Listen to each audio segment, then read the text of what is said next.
চলছে ট্রান্সফার উইন্ডোর শেষ সপ্তাহ। জুলিয়ান আলভারেজকে নিয়ে জরুরি বৈঠকে বড় ধরনের সিদ্ধান্ত নিয়েছে অ্যাটলেটিকো মাদ্রিদ।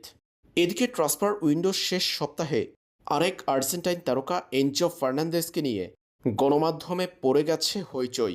জুলিয়ান আলভারেজকে নিয়ে বসা বৈঠকে বড় ধরনের সিদ্ধান্ত নিয়েছে অ্যাটলেটিকো মাদ্রিদ। জানা গেছে অ্যাটলেটিকো মাদ্রিদ তারকা আর্জেন্টাইন এই ফরোয়ার্ডকে বিক্রি করে দেওয়ার সিদ্ধান্ত নিয়েছে। এদিকে আলভারেজকে দলে নিতে এখন সবচেয়ে বেশি এগিয়ে আছে আর্সেনাল। যদিও আলভারেজ এখনও চাচ্ছে বার্সেলোনাতে যোগ দিতে।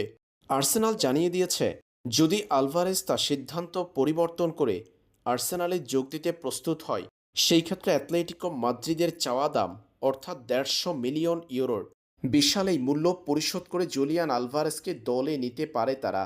আর বার্সেলোনাও আলভারেজের জন্য শেষ সপ্তাহের শেষ দিন পর্যন্ত অপেক্ষা করবে।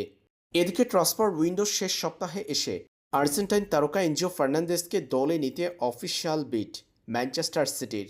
এনজো ফার্নান্দেজের জন্য চেলসির চাওয়া মূল্য 120 মিলিয়ন পাউন্ড।